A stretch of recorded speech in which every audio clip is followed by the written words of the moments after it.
레위기 오늘 30번째 거룩한 쉼 그리고 기억이라는 말씀 제목을 가지고 한번 말씀 나누도록 하겠습니다. 혹시 오늘 이렇게 말씀을 읽으면서 방금 우리 8절까지만 읽었잖아요. 거기 뭔가 좀 특이한 거 발견하지 않으셨나요? 특이한 거. 제 생각하고 다를 수도 있어요. 여러분하고 뭐 틀린 건 아니니까는요. 한번 누가 말씀해 보십시오. 반복적으로 들어가는 게 있어요. 반복적으로.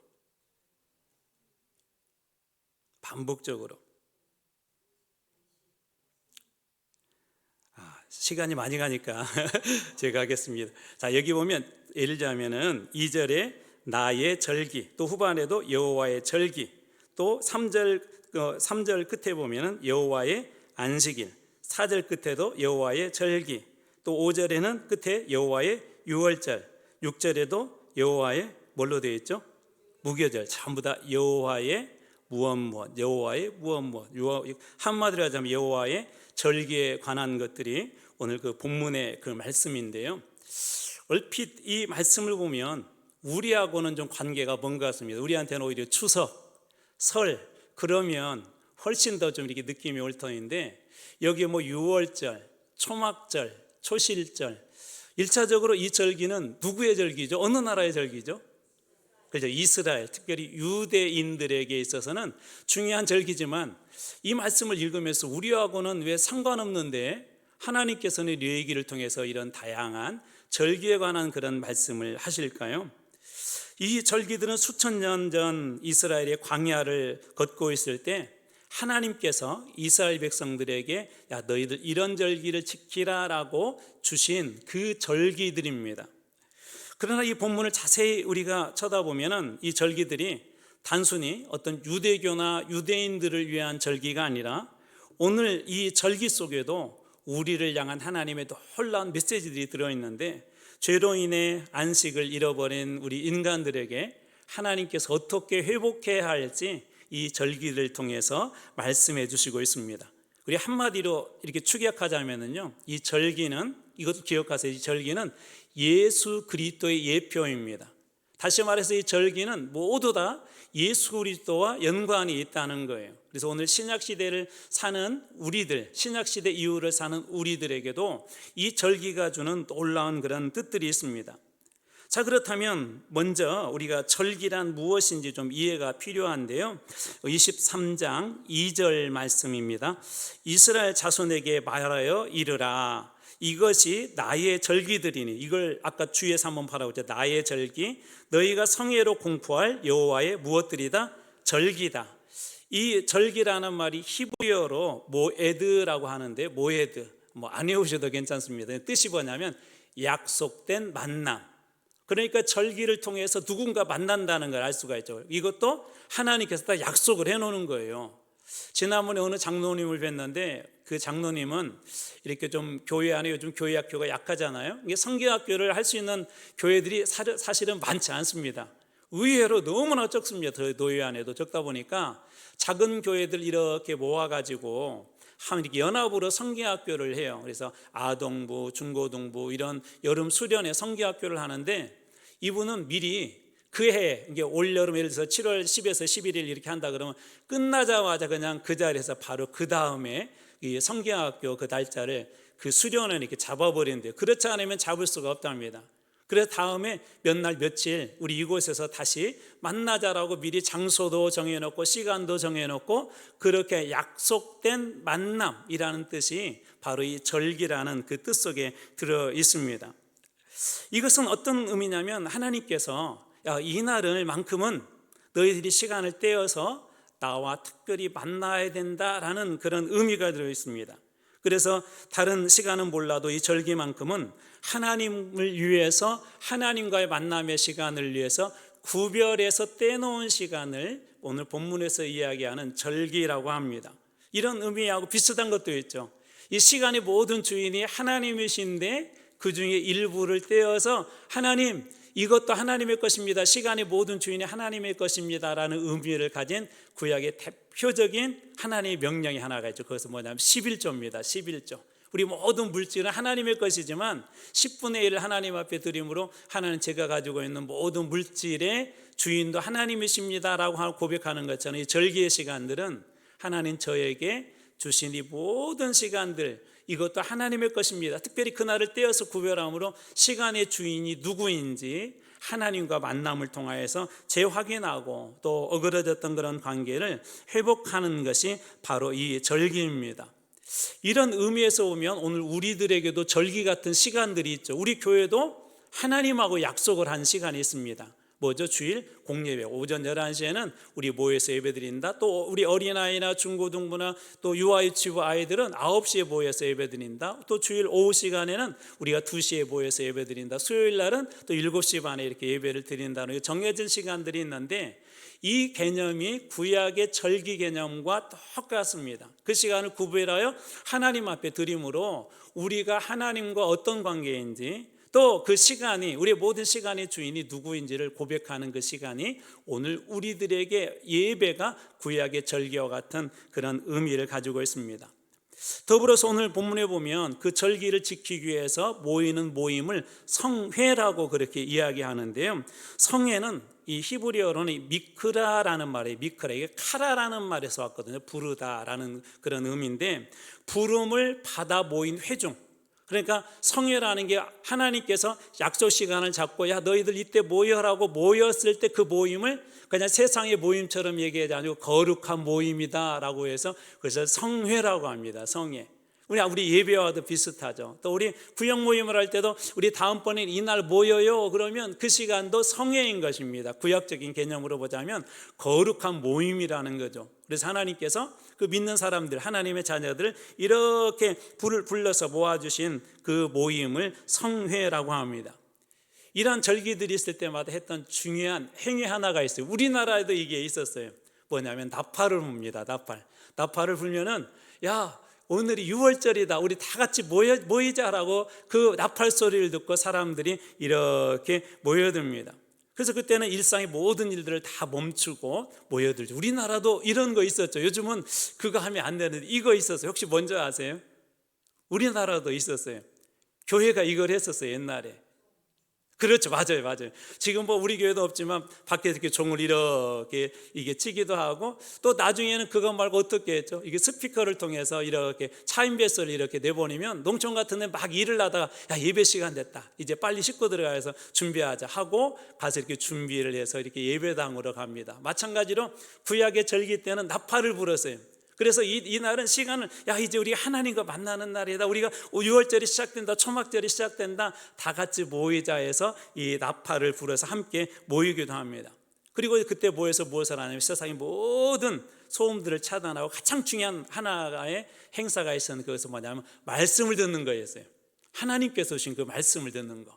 그러니까 이 절기는 정리하자면 하나님과 약속된 시간이고, 그 절기에 나팔 소리가 울리면 함께 모이는 그 모임이 성회이고, 그 성회를 통하여서 하나님께서 우리에게 주셨던 가장 큰 은혜는 뭐냐면 바로 말씀의 시간이었습니다. 그런 의미에서 보면 오늘날 우리 예배하고도 비슷하지 않습니까? 우리가 매주 수요일 날 우리 7시 15분부터는 찬양팀 먼저 찬양을 하고 우리 함께 모여서 예배를 드립니다라고 하는 이것도 성회인 것이죠. 이것도 하나님 앞에 우리가 구별해서 드리는 그런 시간들입니다. 그래서 시간과 공간 그리고 삶의 일부분을 구별하여서 하나님 앞에 드리는 이 모든 시간들이 바로 절기인데요. 자, 오늘 그 말씀을 통해서 주시는 세 가지 은혜들을 한번 짧게 한번 살펴보려고 합니다. 첫 번째로는 뭐냐면 기억하라는 거예요. 절기를 통해서 기억을 하는데 무엇을 기억하냐? 하나님께서 주신 은혜를 기억하라는 거예요. 평소 때는 바쁘다 보면 우리 잃어버리고 살 수 있잖아요. 무슨 약속도 잊어버리기도 하고 그러는데, 하나님 앞에 나와서 가장 먼저 이 절기 예배를 드리면서는 무엇을 얘기하냐면 지금까지 지내온 것 하나님의 은혜입니다라고 지난 그 은혜를 기억하는 시간이에요. 오늘 말씀의 5절입니다. 자, 첫째 달 19날 저녁은, 자 여기도 뭐라고 되어 있죠? 여호와의 유월절이요. 유월절이 뭐죠? 우리 그렇죠. 그 무슨 말인지 모르겠지만 그거 맞는 것 같아요. 이스라엘 백성들을 하나님께서 구원해 주신 날이죠. 그렇죠? 구원해 주신 날. 그래서 유월절을 맞이하면 무엇을 다시 기억하냐? 맞아. 하나님께서 우리가 애굽의 노예가 되어서 죽을 수밖에 없는 우리를 하나님께서 구원해 주셨어. 우리는 은혜로 구원받은 거죠. 이스라엘이 뭘 잘해서가 아니라 은혜로 그들이 구원받은 그것을 기억하며 즐기는, 그리고 보내는 절기가 바로 그 유월절입니다. 또 이런 절기도 있었어요. 10절입니다. 자, 이건 어떤 절기인지 여러분 빨리 한번 맞춰보세요. 자, 이스라엘 자손에게 말하여 이르라. 너희는 내가 너희에게 주는 땅에 들어가서, 자 여기서 퀴즈 하나 내봐야 될 것 같아요. 자, 지금 우리가 어디 말씀을 보고 있죠? 어느 성경을 보고 있죠?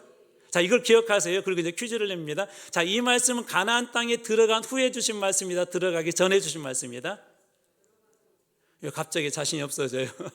창세기, 출애굽기, 레위기, 민수기, 신명기까지는 들어가기 전이에요. 모세오경, 모세가 우리가 기록했다고 그랬잖아요. 레위기도 시내산에서 주신 말씀이거든요. 그러니까 아직 들어가기 전이에요. 그걸 염두에 두고 다시 한번 보세요. 자, 이스라엘 자손에게 말하여 이르라. 너희는 내가 너에게 주는 땅에 들어가서, 아직 아니에요, 들어가진 않았지만 들어가서 너희의 곡식을 거둘 때 너희의 곡식의 첫 이삭 한 단을 제사장에게 가져갈 것이요. 자, 이것은 무슨 절기일까요? 자, 첫 열매. 네? 그렇죠. 초실절. 네, 초실절. 첫 열매를 따서 하나님 앞에 드리는 그 초실절.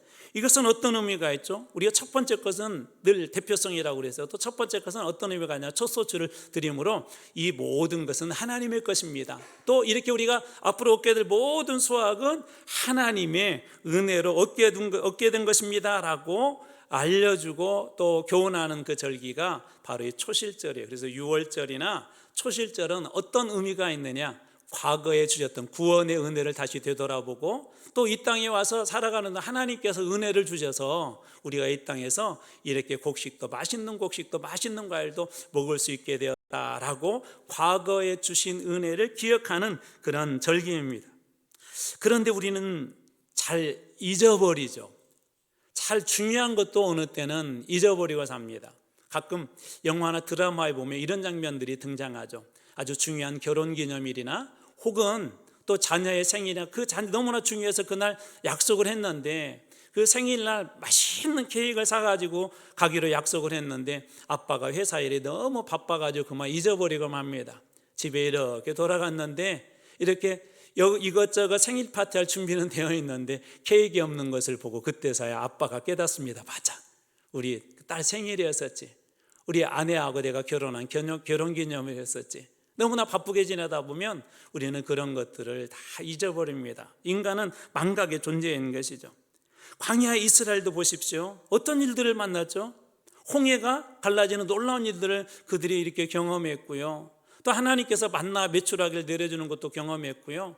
광야는 어떤 곳이라고? 좀 온도차가 커요? 아니면 별로 없어요? 엄청 큰 곳이죠. 그래서 낮에는 무척이나 뜨겁기 때문에 뜨겁지 않도록 무엇을 보내주셨어요?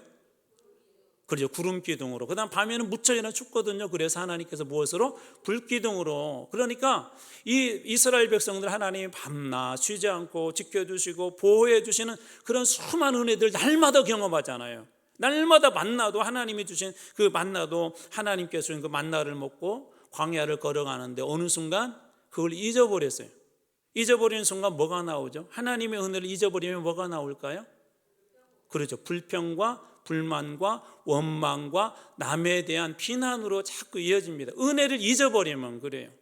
우리는 많은 그런 은혜를 누리고 살면서도 잊어버려요. 그래서 이 절기를 통해서 무엇을 배우냐면, 맞아, 그때 내가 하나님 앞에 그렇게 나도 죄로 죽을 수밖에 없는데 구원받았지. 맞아, 올여름 너무나 태풍도 많이 불고 그랬는데 하나님께서 우리들에게 이렇게 먹을 수 있도록 그래도 지켜주셔서 이 가을에 이렇게 풍성한 열매를 거두었지 하고 지난 시간에 주셨던 은혜를 다시 한번 기억해내는 그것이 바로 이 절기의 첫 번째 의미입니다. 무엇보다도 말씀을 통해 여러분 예수님을 깊이 만나시길 바랍니다. 왜 그러냐면 말씀 속에 은혜가 있기 때문에 그래요. 우리가 잘 아는 말씀 요한복음 1장 14절, 말씀이 육신이 되어 우리 가운데 거하심에, 여러분 이것이 축복인 것을 믿으시기 바랍니다. 말씀이 육신이 되어 우리 가운데 어떻게 하신다고요? 거하심에. 하나님은 원래 하늘에 계시는데 하나님이 내려오신 거예요. 성막도 그런 개념입니다. 하나님은 하늘에 계시는데 성막의 영광이 임재했다는 건 하나님이 계시다는 거거든요. 근데 말씀이 이렇게 이어져요. 우리가 그 영광을 보니 아버지 독생자의 영광이요 은혜와 진리가 무엇하더라? 충만하더라. 말씀이 육신이 되어 우리 가운데 거했을 때 무엇이 충만했다고요? 은혜와 진리가 충만했대요. 여러분, 예수님과 함께 동행할 때 여러분의 인생에 더 풍성한 은혜가 주어지길 주님으로 축복합니다. 말씀 안에 우리가 거할 때 하나님께서 풍성하게 주시는 것이 있어요. 뭐예요? 은혜와 진리의 말씀을 풍성하게 해주십니다. 저는 여러분들이 오늘 이 저녁에 이곳에서 말씀 드릴 때 여러분 안에 그동안 혹시 잊고 살았던, 아니 풍성해 주셨는데 까마득히 잊어버렸던 그런 은혜들이 다시 기억되어지고 그 은혜에 감격해서 하나님을 찬양하고 우리 주님의 이름을 높여드리는 은혜가 충만한 시간이 되시길 주님의 이름으로 축원합니다. 여러분, 우리는 이렇게 절기를 지킬, 예배 지킬 때 과거에 주셨던 은혜들을 다시 한번 이렇게 기억해내는 거예요. 또 이 오늘 절기가 주는 중요한 의미가 있다고 그랬죠. 뭐라고 그랬죠? 예수 그리스도를 예표하는 사건이다 라고 제가 말씀드렸어요. 6월절은 어떤 의미가 있죠? 어린 양 대신 예수 그리스도의 십자가의 죽음을 보여주신다면, 초실절은 혹시 뭘까요? 우리도 그 절기를 지켰어요. 초실절은 뭘까요? 초실절은 추수감사절 비슷한데 아니에요. 첫 열매. 예수 그리스도께서 무엇의 첫 열매가 되셨죠? 여기 전부 다 우리 교회 교인이 아닌가, 오늘따라 조금 떨어지는 것 같아요. 그렇죠. 부활의 첫 열매. 그래서 초실절이 주는 중요한 의미는 뭐냐면 예수님께서 부활의 첫 열매 되셨다. 아까 제가 초대에 그런 힌트를 주셨죠. 절기들은 예수 그리스도를 예표한다라고 말씀드렸습니다. 이처럼 예수님 만나는 사람들은 이런 절기를 통해서, 예배를 통해서 풍성한 하나님의 은혜를 깨닫게 됩니다. 무엇보다도 하나님께서 자신을 드러내신 것이 있다고 그랬죠. 자, 무엇을 우리가 이걸 계시라고 그랬어요. 감추어진 것을 드러내는 것을 계시라고 그랬는데, 하나님께서 우리 어떤 방법으로 계시한다고? 두 가지 계시 방법이 있다고 했어요. 자연 계시, 자연을 통하여서 주시는, 하나님이 정말 계시는구나. 또 하나 무슨 계시가 있을까요? 그렇죠. 특별 계시가 있다. 특별 계시. 그 특별 계시가 뭐예요? 한마디로 바로 말씀입니다. 하나님 말씀을 통하여서 하나님께서 우리에게 보여주시는 거예요. 그래서 말씀을 통하여서 여러분 주님을 만나시길 주님으로 축원합니다. 말씀 속에서 드러나고 만나는 우리 그 주님이 어떻게 하시죠? 주님 만나는 분들마다 역사들이 일어났어요. 주님 안진뱅이가 걷게 되고요, 손 마른 자들이 손이 펴지기도 하고요, 귀신 들렸던 자들이 낫기도 하고요. 예수님 말씀을 통해 예수님이 손이 닿는 것보다 그런 역사들이 일어나는 것처럼 여러분 주님이 말씀 앞에 설 때마다 우리 앞에 계시되어지고 우리에게 찾아오신 그 예수님의 은혜를 여러분들이 만나시길 주님으로 축원합니다. 말씀은 정말 중요해요. 목회자인 저도요, 말씀이 없으면 그 순간부터 이제 무너지는 겁니다. 말씀은 무엇보다도 우리들에게 영적인 활력을 줄 뿐만 아니라 영적인 영양분이 되는 것도 그 말씀입니다. 그래서 말씀이 분약하게 되면 영적 빈곤 상태에 이르러요. 그리고 영적인 아사 상태에 이르러요. 사단 마귀가 아무리 건드려도 예전에는 끄떡 없었는데 말씀이 부족해지는 순간 사단 마귀 앞에 콕콕 쓰러집니다. 예수님도 사단하고 마귀하고 무엇으로 싸워서 이기셨죠? 말씀으로 승리하셨어요. 말씀으로. 시험할 때 무엇으로 승리했어요? 말씀으로. 우리는 자꾸 우리 지식으로 이기려고 하는데 예수님은 말씀으로. 그것이 무엇이죠? 우리가 말씀 붙잡을 때 우리의 인생도 승리할 수 있다는 거예요. 자, 아모스서 8장 11절에 그 유명한 그 고백을 한번 들어보십시오. 주 여호와의 말씀이니라. 보라, 날이 이를지라. 내가 기근을 땅에 보내리니, 그 다음부터가 중요해요. 양식이 없어 주림이 아니며 물이 없어 가람이 아니요. 자, 오직 무엇이죠? 여호와의 말씀을 듣지 못한 무엇이다? 기갈이라. 말씀이 없는 영혼은 기갈 상태, 가뭄 상태, 내 영혼이, 신앙이 자랄 수가 없어요. 말씀이 없기 때문에 그런다는 것입니다. 예수님을 믿는다고 하면서도 여전히 불안하고 감사보다도 불평이 많이 터져나오고 나 자신을 되돌아오기보다도 비난의 화살들이 자꾸 내 입에서 나가려고 한다면 무엇보다도 이것을 점검해 봐야 합니다. 나는 하나님의 말씀을 통해 은혜를 풍성하게 누리고 있는가? 여러분 이런 거 경험하시죠? 똑같은 비가 내리는데 어떤 사람은 비를 보면서 막 시가 나와요. 근데 어떤 사람은 막 불평해. 이놈의 비 또 내리네 그러고. 또 뜨거운 태양을 보면 어떤 사람들은 태양을 보면서 야, 태양빛 너무 좋다, 너무 밝아서 좋다라고 이야기하는 분이 있는가 하면 어떤 분은 태양빛을 보면서 뜨거워 죽겠다라고 하는 분들이 있습니다. 여러분 좋은 사람과 또 정말 사랑하는 사람과 함께 있으면은요 그 모든 것들이 좋아 보여요. 감사가 나와요. 뜨거운 태양도 감사가 나옵니다. 마찬가지로 우리가 주님과 함께하게 될 때, 말씀과 함께하게 될 때 우리 안에 주어진 큰 축복이 하나가 있습니다. 은혜예요. 은혜가 풍족해집니다. 주신 은혜들이 이게 전부 다 이렇게 회복이 되어지고요, 또 주실 은혜에 대해서 기대되어지고요, 말씀이 우리 가운데 가할 때 하나님의 은혜는 그렇게 풍성하게 채워질 겁니다. 특별히 오늘 이 저녁에 여러분들이 오늘 우리 예배를 통하여서 지나온 우리 하루의 삶, 또 일주일의 지난 3일간의 그 삶 속에 주셨던 은혜가 다시 한번 회복되어지고 기억되어지고 회복되어지는 그런 시간이 되시길 주님으로 축원합니다. 두 번째로 말씀해 주는 오늘 교훈은 쉬어라는 거예요. 지쳐버린 영혼들에게 주님은 쉬라라고 말씀하시는데 3절 말씀입니다. 엿새 동안은 무엇할 것이요? 일할 것이요. 일곱째 날은 이렇게 되어 있어요. 뭐라고 되어 있죠? 무슨 안식일? 그죠? 쉬는 안식일이니 성회의 날이라, 같이 모이는 날이라, 거룩한 모임의 날이라는 거예요. 너희는 무엇도 하지 말라고 그러죠? 아무 일도 하지 말라. 이는 너희가 거주하는 각처에서 지킬 누구의 안식일? 여호와의 안식일, 하나님께 드린 시간이다. 하나님 앞에 드린 안식일이다. 안식일에는 중요한 게 하나가 있어요. 오늘 본문에 딱 한 단어에 무슨 안식일이요? 쉴 안식일. 안식일에 중요한 것 중에 하나는 모든 걸 멈추는 거예요. 여러분, 우리 아까 찬양팀이 이렇게 찬양했는데 만약에 처음부터 끝까지 쉬지 않고 찬양하라고 하면 어떻게 될까요? 너무 무섭지만 위험한 상태예요. 그렇게 부를 수가 없죠. 그래서 이 악보에는 뭐가 있냐면 늘 쉼표라는 게 있습니다. 쉼표. 그래서 적당한 시점에 이렇게 쉼표를 두어요. 마찬가지로 하나님께서 우리 사람을 만들 때 어떤 구조로 만들었냐면 6일 동안은 힘써 일하고 마지막 7일째는 한 여호와의 안식일로 그날은 쉬라 하면서 우리 몸의 구조도 그렇게 만들었대요. 그래서 예전에 어느 과학자가 쓴 그 글에 보니까 그런 얘기를 하더라고요. 사람의 몸이 그렇대요. 쉼이라는 이 하루의 시간은 7일 중에 하루밖에 되지 않지만 이 시간을 빼버리게 되면 인간의 역사는 다 무너진대요. 그만큼 쉼의 시간이 아주 중요하다고 그렇게 이야기합니다. 여러분, 사람의 그 뇌가 어느 때 이렇게 쓰레기 청소도 하고 그리고 건강해지는 줄 아세요? 어느 때일까요? 그렇죠. 어떻게 잘 아세요? 잠 많이 자신 분들은 잘 아실 것 같아요. 잠잘 때 그렇답니다. 그래서 보통 적어도 한 8시간 정도, 7시간, 8시간 정도는 자줘야 정상적으로 돌아가는데요. 그렇게 하는 사람들이 훨씬 치매에 걸릴 확률도 줄어든답니다. 그러면서 뇌가 그 밤에 이렇게 정리를 한대요. 정리도 하고 또 쓰레기도 배출한대요. 뇌도 그 쓰레기가 있다고 하네요. 쓰레기도 이렇게 배출하고 정리도 하고, 그래서 밤사이 쉬는 시간에 뇌가 건강하게 이렇게 정리를 다 회복을 해서 아침에 일어날 때 깨끗한 정신으로 무엇인가 할 수 있도록 그렇게 돕는다는 거예요. 쉼의 시간은 이처럼 아주 중요합니다. 21절에도 이렇게 되어 있습니다. 이날에 너희는 너희 중에 성회를 공포하고 어떤 노동도 하지 말고 이는 너희가 거주하는 각처에서 대대로 지킬 영원한 규례, 영원히 지켜야 될 규례, 각처, 너희들의 삶의 현장이 있다 할지라도 이날만큼은 너희들이 아무 노동도 하지 말고 쉬라라고 그렇게 이야기합니다. 노동의 가장 중요한 결과는 뭐죠? 여러분 왜 노동하시죠? 열심히 일하시죠? 그것이 주는 대가가 있죠.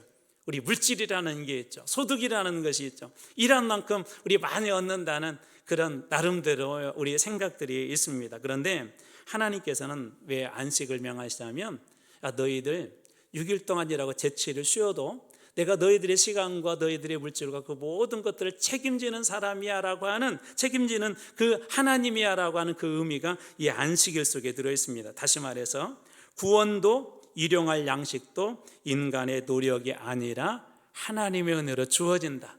구원도 우리가 먹을 양식도 인간의 노력이 아니라 하나님의 은혜로 주어진다라는 그런 의미가 있어요. 우리 주변에도 가끔 보면 안타깝게 돌아가시는 분들이 계세요. 열심히 일도 하고 많은 돈도 벌고 자식들도 어느 정도 이렇게 성공 이렇게 시켰는데 갑작스럽게 건강에 뭐 특별한 문제도 없었는데 갑자기 돌아가시는 분들이 이렇게 계세요. 여러분, 그 죽음이라는 건 언제 우리들에게 다가올지 아무도 알 수 없습니다.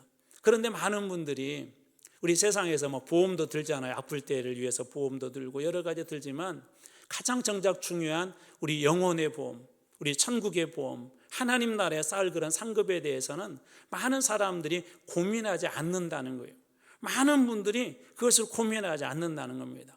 그런데 그런 것들을 우리가 언제 깨닫게 되냐면, 언제 청소가 되어져 언제 깨닫게 되냐면, 바로 하나님께서 말씀하신 그 예배 시간, 구약으로 얘기하자면 그 절기를 통하여서 다시 기억하고 회복하는 그 시간을 통하여서 우리는 이렇게 회복이 됩니다. 근데 우리는 이렇게 이야기하죠. 내가 멈추면 죽는다. 심지어 어떤 가장은 이런 책임감이 있어요. 내가 열심히 일해서 우리 가정 먹여 살려야지. 맞는 표현이지만 여러분, 열심히 해서 무엇인가를 이루려고 하는 것은 내가 주인이 되는 거예요. 물론 열심히 하셔야 돼요. 맡겨진 일에 성실을 다하셔야 돼요. 그런데 그 시간에 비록 돈을 벌 수 없다 할지라도 하나님께서 말씀하신 그 시간을 뚝 떼어서, 하나님, 나머지 시간도 주님의 시간입니다. 나머지도 주님의 은혜가 필요합니다 라고 주님께 의탁하게 될 때, 하나님께서는 주님을 의지하는 그 사람들에게 베풀어 주시는 특별한 그런 은혜를 하나님께서는 베풀어 주십니다. 주일은 무슨 날이죠? 왜 우리는 주일이라고 하죠? 주님의 날이라는 의미가 있는 거죠. 이 날은 주님의 날이에요. 이 날은 온전히 주님을 위해서 드리겠다는 날이 그 주님의 날입니다. 그렇기 때문에 우리는 주일과 같은 시간을 통하여서 주님과 교제하고 회복하는 그런 시간이 되어져야 합니다. 왜 이 주일, 또 구약에서는 안식일은, 또 이렇게 절기, 우리 교회에서는 우리 공예배, 이게 왜 중요할까요? 한 사람의 이야기에서 그 힌트를 좀 살펴볼 수 있을 것 같습니다. 한 번은 안식일에 예수님께서 회당에 가셨어요. 안식일이라는 게 중요해요. 근데 그곳에 갔더니 손 마른 자, 우리 성경 손 마른 자로 된 손이 굳어버렸다는 거, 이렇게 굳어가지고 움직일 수 없는 그런 사람을 만나게 됩니다. 그런데 한쪽에서 그것을 쳐다보고 있는 사람들이 있었어요. 예수 어떻게 하나 보자. 자, 안식일에는 구약 율법으로는 어떻게 해야 되죠? 아무 노동도 하면 안 됩니다. 의사가 병을 고쳐서도 안 됩니다. 안식일에는 해서도 안 돼요. 제가 아는 목사님이 미국에 있을 때 이런 얘기를 했어요. 집에 불이 났는데요. 유대인의 집에 불이 났는데, 불이 나면 어떻게 해야 되죠? 이쪽 동네는 잘 모르세요. 꺼야 되죠. 막 물을 갖다가 뭐 나르든지 아니면 소화기를 들어서 막 그것을 끄든지 해야 되잖아요. 그러면 그게 뭐가 돼요?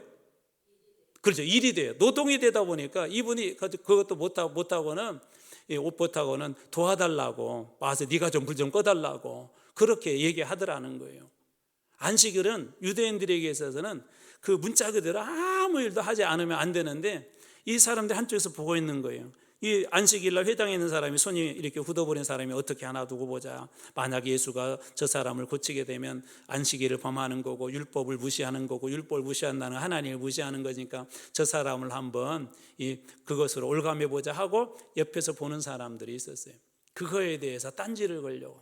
근데 예수님은 그 안식일날 그 회당에서 그 사람을 이렇게 만납니다. 그리고 그 사람에게 이렇게 이야기하죠.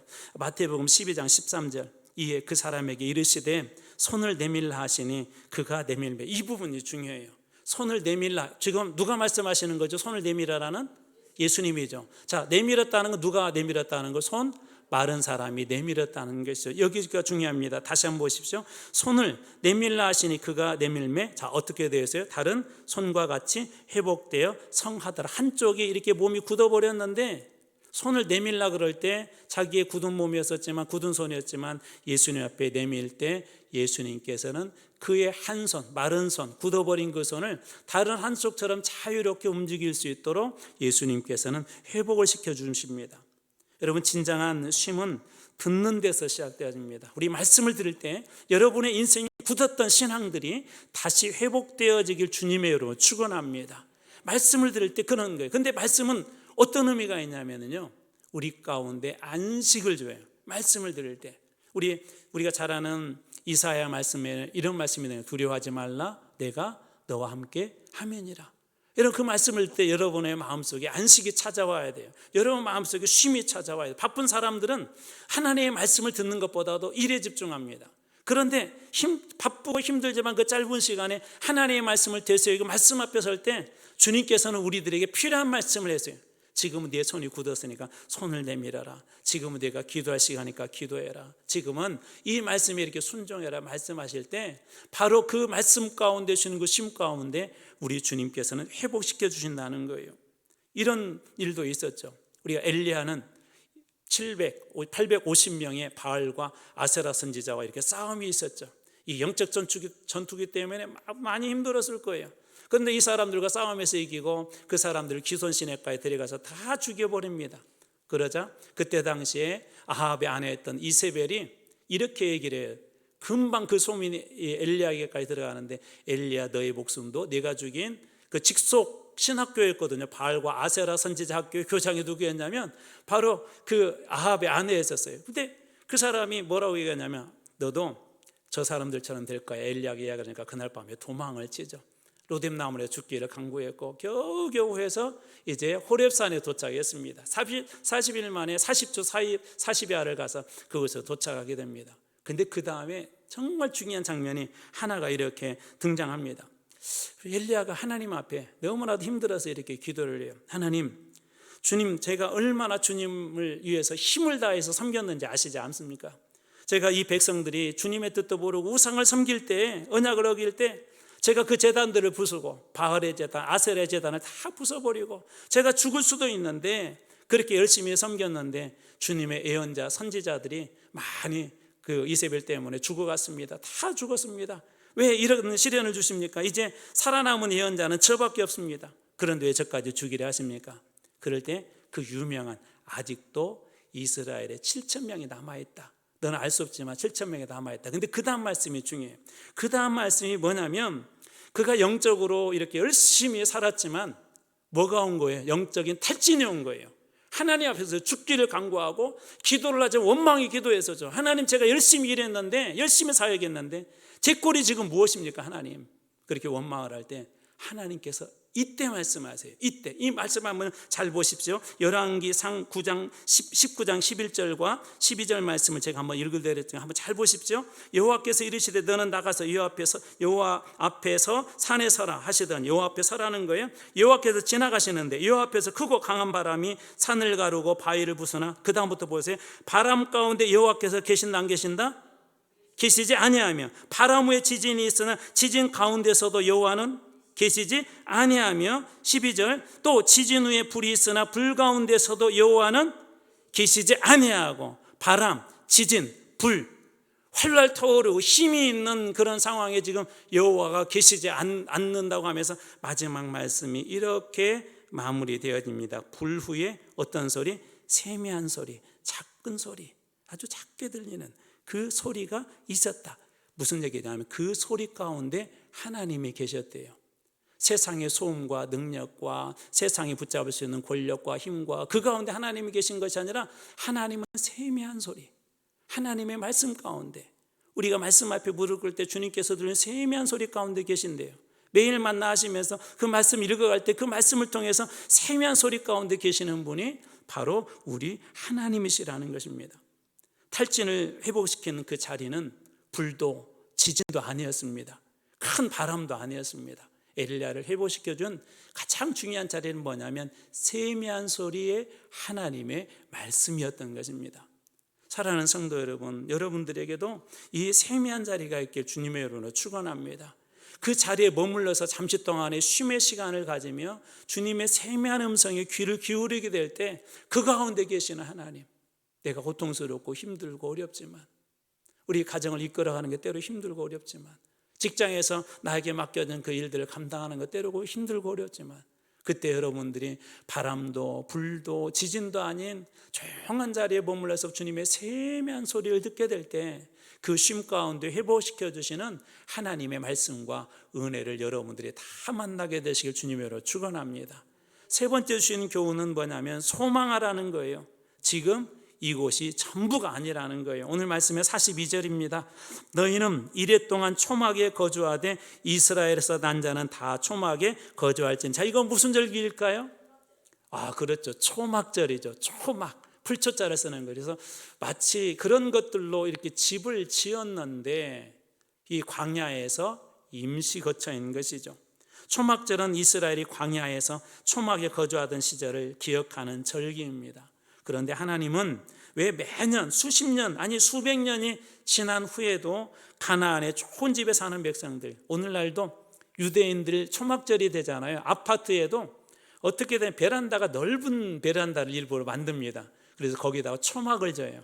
초막을. 그래서 그곳에서 일주일을 진짜 보냅니다. 자녀들하고 보내요. 그러면서 광야에서 있었던 그런 일들을 이렇게 알려줍니다. 그들에게 다시 교훈을 하죠. 왜 오늘날도 그들은 그렇게 초막을 짓고 그 안에 살게 하셨을까요? 첫 번째로는 우리의 인생은 나그네 같다는 거예요. 이 땅의 집은 언젠가 다 부러지고 다 놓고 갈 것이라는 것입니다. 우리는 이 땅에서 좋은 집을 짓고 좋은 걸 쌓아두지만 이 땅의 모든 것들은 임시적이죠. 우리가 어떤 재물 하나도 가지고 갈 수 없습니다. 어느 글에 재미있는 이런 이야기가 있더라고요. 베드로가 천국의 문을 지키고 있는데 어떤 부자가 막 무거운 낑낑 들고 이렇게 들고 오고 있더래요. 그래서 그 가방 안에 든 것이 뭐냐 그랬더니 이거 하나님 앞에 드려 환금이라고. 그러니까 베드로가 이랬대요. 우리 천국은 그게 가장 싼 거다. 훨씬 좋은 게 많다는 거예요. 우리가 인간적인 생각으로는 최고 요즘 뭐 금 한 돈이 거의 100만 원 한다면서요. 고개를 끄덕이신 분들 한 몇 돈 가지고 계시는 것 같아요. 엄청 비싸더라고요. 금값이 뭐 진짜 엄청 비싸지 않습니까? 근데 천국에서는 아무 소용도 없어요. 하나님께서 우리가 금을 얼마 가지고 있는데 그것 보는 게 아니에요. 하나님께서 그런 거 보시지 않는다는 것입니다. 주님은 이 초막절을 통하여서 너에게 돌아갈 영원한 집이 있어. 이 땅의 삶은 나그네. 지금 힘들고 어렵지만 그 영원한 집이 있다고 요한복음을 통해서도 이렇게 말씀하지 않습니까? 요한복음 14장 2절 내 아버지 집에 거할 곳이 많도다. 그렇지 않으면 너에게 일렀으리라. 내가 너희를 위하여 거처를 예비하러 간다. 우리 주님께서 장차 우리가 거할 그 거처를 다 예비해 주셨대요. 아까 찬송하면서도 그런 생각이 들었어요. 야, 나도 죽을 때 정말 주님 찬송하며 죽고 싶다. 마지막 인생의 순간에. 왜냐하면 천국에 가는 거잖아요. 주님의 나라 가는 거잖아요. 예수님 만나러 가는 거잖아요. 연애해서 결혼하신 분들 한번 상상해 보세요. 사랑하는 여인하고 만났던 그 시간을 막 가려고 하면 막 입에서 콧노래, 막 별노래 다 나오잖아요. 이해하신 분이 한두 분밖에 안 되는 것 같아요. 즐거운 거죠. 여러분, 주님을 만나러 가는 시간이 그렇게 즐거운 인생이 되길 주님으로 축원합니다. 인생이 마지막에 두려운 것이 아니라 내가 이제 이 땅에서 삶은 다 끝나지만 내 인생의 초막은 다 무너지지만 하나님 나라의 영원한 집, 주님 예배하신 집, 구원의 집, 축복의 집, 천국의 집으로 간다는 그런 소망을 가지고 이 땅의 마지막 순간도 슬프고 괴로운 현장이 아니라 기쁨으로 여러분 마무리하는 인생 되시길 주님으로 축원합니다. 예수님께서 다시 오실 때 임시의 초망은 영원한 이렇게 초망으로 바뀌게 될 것입니다. 그러므로 여러분 기억하십시오. 과거에 행하신 하나님의 은혜를 기억하고 앞으로 주실 축복을 기억하십시오. 그리고 모든 것의 주인인 우리 주님 안에서 쉼을 누리십시오. 예수님께서 오늘 우리들에게도 그러한 초청을 하십니다. 마태복음 11장 18절 수고하고, 이거나 같이 한번 읽어볼까요? 같이 한번 읽습니다. 시작. 수고하고 무거운 짐진 자들아 다 내게로 오라. 내가 너희를 쉬게 하리라. 아멘. 오늘 우리 중에 혹시 정말 힘들고 어려운 분들이 있다면 이 말씀에 초청에 응답하고 정말 주님께서 주시는 참다운 안식을 여러분들이 누리길 주님으로 축원합니다. 종종 이렇게 목사로서 마음이 아플 때가 있어요. 목사님 잠을 못 자요. 왜요? 불안해서 잠을 못 잔다는 거예요. 염려와 걱정해서 잠을 못 잔다는 거예요. 그때마다 저는 이 말씀이 늘 기억이 납니다. 정말 이 말씀으로 되었으면 좋겠다는 그런 기도가 절로 나옵니다. 내가 너희를 쉬게 하리라. 여기 중요해요. 내가 하는 누구죠? 예수님께서. 너희는 누구죠? 여러분 자신입니다.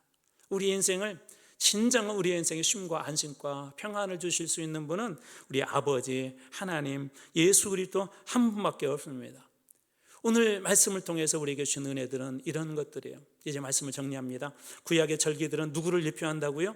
예수님을 예표해. 한번 정리 한번 해볼게요. 6월절은 우리의 어린 양으로 십자가에 죽으신 예수님을 예표하고요.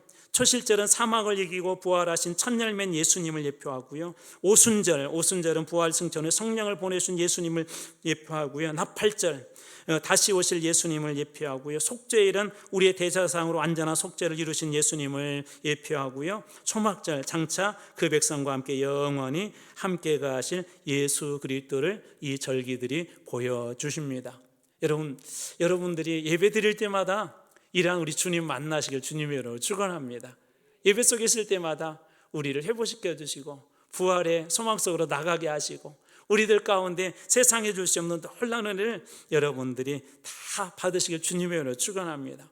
오늘 말씀해 주신 내용은 이거예요. 기억하십시오. 하나님의 전적인 은혜로 구원받으셨음을 기억하십시오. 그러면 감사가 넘칠 것입니다. 두 번째로 쉬십시오. 누구 안에서? 누구 안에서? 예수님 안에서 여러분 완전한 그리고 완전한 안식을 얻으시길 주님으로 축원합니다.